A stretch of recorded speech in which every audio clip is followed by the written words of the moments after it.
خوش آمدید دوستو، یہ قصہ ہمارے نبی حضرت محمد صلی اللہ علیہ وسلم اور ایک بھاگے ہوئے اونٹ کا ہے۔ ایک اونٹ بھاگتا ہوا ہمارے نبی کے پاس کیوں آیا؟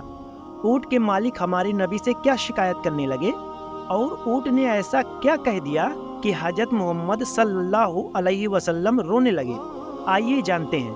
حضرت تمیم داری رضی اللہ عنہ فرماتے ہیں کہ ایک بار ہم حضور صلی اللہ علیہ وسلم کے بارگاہ اقدس میں حاضر تھے کہ اچانک ایک اونٹ بھاگتا ہوا آیا اور آپ کے سر انور کے پاس آ کر کھڑا ہو گیا اور آپ کے کان مبارک میں کچھ کہنے لگا۔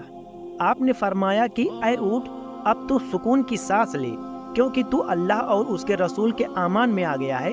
ہم نے عرض کیا، یا رسول اللہ، یا اونٹ آپ سے کیا کہہ رہا ہے؟ آپ صلی اللہ علیہ وسلم نے فرمایا، اونٹ کے مالکوں نے اسے ذبح کر کے اسے کھانے کا پلان کر لیا ہے، تو یہ ان کے پاس سے بھاگ آیا ہے اور مجھ سے مدد مانگ رہا ہے۔ ہم سب ابھی گفتگو میں مشغول ہی تھے کہ اونٹ کے مالک بھاگتے ہوئے آ رہے تھے۔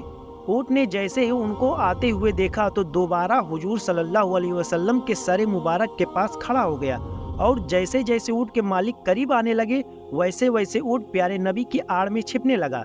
جب اونٹ کے مالک پہنچ گئے تو ان لوگوں نے عرض کیا، یا رسول اللہ، یہ اونٹ ہمارا ہے اور یہ 3 دن سے ہمارے پاس سے بھاگا ہوا ہے اور آج یہ ہمیں آپ کی خدمت میں ملا ہے۔ اس پر آپ صلی اللہ علیہ وسلم نے فرمایا، یہ میرے سامنے شکایت کر رہا ہے کہ یہ تمہارے پاس کئی سال تک پلا بڑھا ہے۔ جب موسم گرما آتا تو تم گھاس اور چارے والے علاقے میں اس پر سوار ہو کر جاتے، اور جب موسم سرما آتا تو تم اسی پر بیٹھ کر گرم علاقوں کی طرف جاتے۔ اب جب یہ خستہ حالی کی عمر میں پہنچ گیا ہے تو تم اسے ذبح کر کے اس کے گوشت کو کھانے کا ارادہ کر لیا ہے۔ انہوں نے عرض کیا، خدا کی قسم یا رسول اللہ، یہ بات بالکل اسی طرح ہے جس طرح آپ نے فرمایا۔ اس پر حضور صلی اللہ علیہ وسلم نے فرمایا، ایک اچھی خدمت گزار کی اس کے مالکوں کی طرف سے کیا یہی سزا ہوتی ہے؟ تو وہ لوگ کہنے لگے کہ یا رسول اللہ، ہم نہ اسے بیچیں گے اور نہ ہی اسے ذبح کر کے کھائیں گے۔ اس کے بعد آپ صلی اللہ علیہ وسلم نے اس اونٹ کو کچھ درہم میں خرید لیا اور فرمایا کہ اے اونٹ، جا، اللہ کی رضا کے خاطر تو آج سے آزاد ہے۔ پھر اس اونٹ نے حضور صلی اللہ علیہ وسلم کے سر مبارک کے پاس اپنا منہ لا کر کچھ کہنے لگا تو آپ صلی اللہ علیہ وسلم نے فرمایا، آمین۔ اس نے پھر کچھ کہا تو آپ صلی اللہ علیہ وسلم نے پھر فرمایا، آمین۔ اس نے پھر آپ کے کان مبارک میں کچھ کہا تو آپ نے پھر فرمایا، آمین۔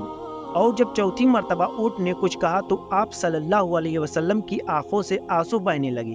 ہم نے عرض کیا کہ یا رسول اللہ، اونٹ کیا کہہ رہا ہے؟ تو آپ صلی اللہ علیہ وسلم نے فرمایا، اس نے پہلی دفعہ کہا، اے نبی، اللہ آپ کو بہترین سزا عطا فرمائے۔ میں نے کہا، آمین۔ پھر اس نے کہا، اللہ تعالی قیامت کے دن آپ کی امت سے اسی طرح خوف کو دور فرمائے جس طرح آپ نے مجھ پر سے دور فرمایا ہے۔ میں نے کہا، آمین۔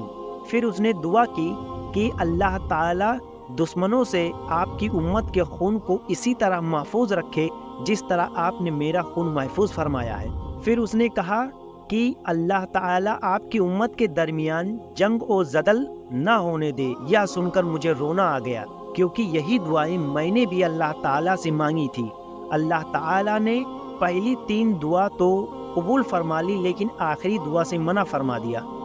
اس کے بعد جبریل علیہ السلام نے اللہ تعالیٰ کی طرف سے مجھے خبر لا کر دیا کہ میری یہ امت آپس میں جنگ و جدل کر کے مر مٹے گی۔ جو کچھ ہونے والا ہے قلم اسے لوح محفوظ پر لکھ چکا ہے۔ دوستو، آج وہ بات بالکل سچ نظر آ رہی ہے۔ آج کے دور پر نظر دوڑائیے تو ہم دیکھتے ہیں کہ مسلمان کس طرح ایک دوسرے کے خون کے پیاسے ہیں، ایک دوسرے کو کس طرح قتل کرنے کو تیار ہیں۔ جتنا نقصان مسلمانوں نے مسلمانوں کا کیا ہے، شاید ہی اتنا غیر مسلموں نے کیا ہے۔ ہمیں چاہیے کہ ہم اللہ تعالیٰ کی رسی کو مضبوطی سے تھام لیں اور ایک طاقتور امت بنیں، آپس کی نفرتوں کو ختم کر دیں۔ مسلمان آپس میں بھائی ہے، آپس میں پیار اور محبت سے رہیں۔ اللہ تعالی ہم سب کو سمجھنے اور نیک بننے کی توفیق عطا فرمائے۔ امید کرتا ہوں کہ آپ لوگوں کو یہ کہانی پسند آئی ہوگی، تو ویڈیو کو لائک، شیئر اور چینل کو سبسکرائب کر لیں۔ شکریہ۔